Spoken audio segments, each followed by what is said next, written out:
Detalye ng pamamaalam ni Kim Chu sa karakter na si Juliana Luwalhati.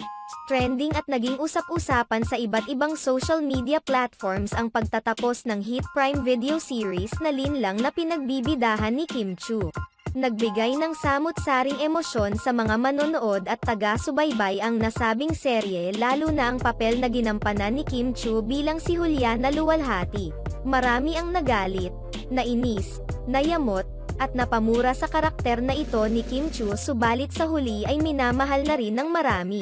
May pahabol na tanong ang aktres na si Kim Chu sa mga taga-subaybay ng hit Prime series na Linlang sa pagpapalabas ng huling episode nito.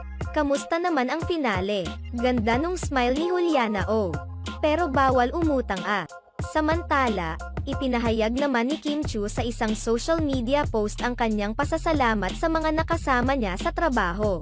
Binigyang pugay din ng aktres ang kanyang naging karakter bilang si Juliana Luwalhati na kinasusuklaman ng ibang mga manonood. Inamin rin niya na una siyang natakot na gampanan ang ganitong karakter na malayo sa kanyang mga nakasanayan na. Juliana Luwalhati, a character you love to hate, but love and hate all come down to what matters. Thank you, Juliana. At first, I was really scared to do you. But you showed me that you'll never know what's in there if I don't jump out of my comfort zone. Nagpapasamalat din si Kim Chu sa Dreamscape sa tiwalang ibinigay nito sa kanya at sa paniniwalang kakayanin niya ang karakter ni Juliana. Thank you, at Dreamscape of Sir Deo Salungguhit and Drinal, for the trust and for giving me this wonderful project. Nagpapasalamat din si Kim Chu sa lahat ng mga directors na gumabay sa kanya upang maging maayos ang kanyang pagganap sa bawat eksena. Nagpapasalamat din si Kim Chu sa mga writers na siyang gumawa ng magagandang karakter sa serye. Thank you to my directors, Direk at Direk Phrase at Ho Sagwan, for guiding me throughout the series. To our creatives, writers, and everyone behind #Linlang, maraming salamat. To my excellent, brilliant co-stars, hand down, saludo ako sa inyong lahat. Nagpapasalamat din si Kim Chu sa lahat ng mga naging kasama niya sa serye, kabilang na sina Paulo Avellino, J.M. De Guzman, Maricel Soriano, Kaila Estrada, Heaven Peralejo, bukod sa iba pa.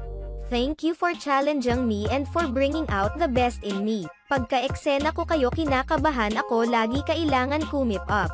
I am proud to be a part of this stellar casting. Aminado naman ang aktres na nahihirapan siyang magpaalam sa karakter niyang si Juliana na malayo sa mga nauna niyang ginampanan noon. It is hard to say goodbye. But I want to say thank you Juliana. It was indeed a roller coaster ride of emotions. Nagpapasalamat din si Kim Chu sa lahat ng mga taga-subaybay sa kanilang serye. Thank you po sa lahat ng sumuporta, nag-abang tuwing Thursday, for making Linlang part of your week, a barkadahan experience, and family bonding.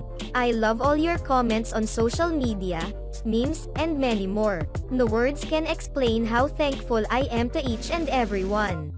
My heart is full. Maraming salamat po sa inyong lahat. Thursdays will never be the same.